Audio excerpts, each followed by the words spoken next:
taking a closer look at the stories that affect you most with a big dose of common sense.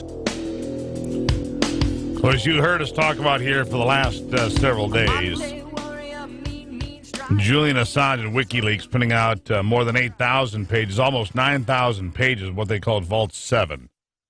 Vault 7 being a whole playbook, a toolkit, if you will, of the CIA's tricks and the U.S. intelligence services tricks for, getting to your cell phone, to your computer, to your car, to your television set, to watch you, to see what's going, to monitor spying tricks. And it's stunning to realize that it also appears that the U.S. government knew about problems with the iPhone or the Androids, weaknesses, chinks in the armor, ways they could get in, never told the manufacturers. In fact, in some cases, specifically kept it from them. My next guest, Shawn Tuma, attorney and cybersecurity expert. Shawn, welcome back to the program. Thank you, Steve. So give me an idea here. How serious is this from your perspective as far as, can they really look and listen to me or you at any given time if I've got a smartphone or it's in my vehicle or it's my computer? I mean, seriously, can they look at any time? Well, it is serious, but no. This is not something where someone is sitting in an office somewhere and decides, hey, I want to hear what Steve is talking about right now. Click this button and go listen in. You're sure of that? Well, I'm not sure of anything in today's world with this, but I don't believe they've reached that capability yet.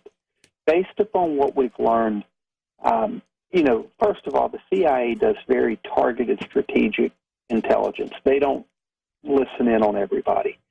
Second, they, even for the one of the most popular referenced items here, which is listening in over the Samsung smart TVs, you had to have had your audio voice controls activated, and they would have to go in and use a USB stick to insert into the device to activate it.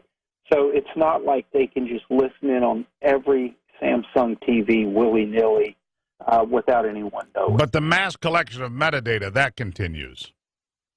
It does. And my understanding is that's more done by the NSA than it is the CIA insofar as just a blanket collection. Let me jump in here there, Shawn. But to the average person listening at home, does it really matter what the three letters are? NSA, CIA, FBI, who cares? Who's listening? The fact of the matter is the United States government can eavesdrop or watch or pick up on or check in on or oversee what you're doing, at least through metadata. They can, let's be honest. They know what you use your credit card for, what shirts you buy, whether or not I go to the gun store and buy stuff. They know what I'm looking at on my computer. They know what I'm looking at on my phone. They can figure these things out pretty easily, can they not? Oh, absolutely. Like you said, for the average American, it doesn't matter which agency it is. It does happen. They can tell that kind of information. My understanding is there's near real-time monitoring of keywords in social media posts and things like that, that if you type the wrong thing in on Facebook and post it, someone somewhere is going to see it. And there's just, and the thing is, I feel like anybody has a chance to be the focus of unauthorized surveillance. For whatever reason, you get on the radar. All of a sudden, you're of interest to them for some reason, right, wrong, or indifferent. All of a sudden, boom, there you are, and you become their project, your hobby for a period of time. I don't know. It just doesn't make me comfortable. I don't think it's right. I don't think it's in line with the Fourth Amendment of the Constitution. I don't think it's right with American ideals in general. Now, if you want to go target terrorism, I get that. You want to go target terrorists and people that are a threat to this country, I get that.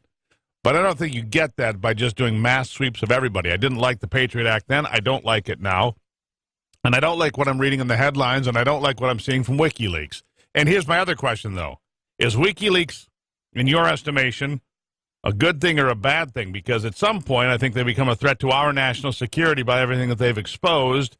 And yet, if they hadn't exposed some of these things, what would we know about it? See my confusion there?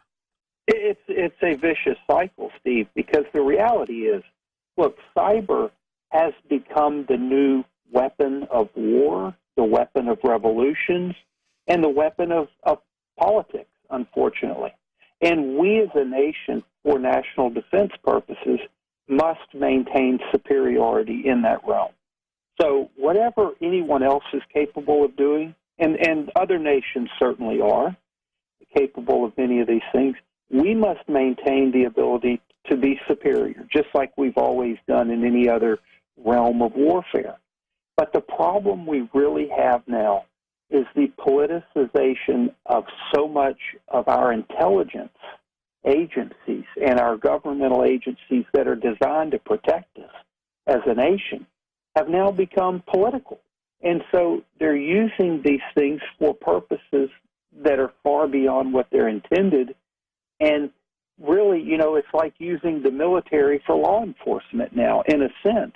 And that's where so much of this problem comes in, because you and I know we need this as a nation to protect ourselves from terrorism, attacks, things like that. But what we don't need is it being used against Americans for improper purposes. And that's what WikiLeaks has exposed. But the problem is they've also exposed our secrets and capabilities as well. And therein lies the problem. And like you said, how at some point it does injure our national defense capabilities. Yeah, it cripples us, makes us vulnerable. All right, in the short term, we only got about 30 seconds here for your last thoughts. What do we need to know? Is there anything we need to do, or just keep riding it out?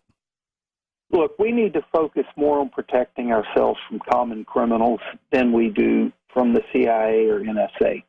Start that by educating yourself on cybersecurity basics, understanding these kind of phishing emails that almost all of this stuff starts with, even the sophisticated hacks. And use encryption when you have very sensitive information. We learned from the WikiLeaks docs that encryption works well. All right. It's a world out there that anything you write, see, say, or do, keep in mind somebody could be watching. Shawn, thank you as always. My pleasure. Thank you, Steve. Shawn Tuma, everybody, attorney and cybersecurity expert here on the program. Back in a moment.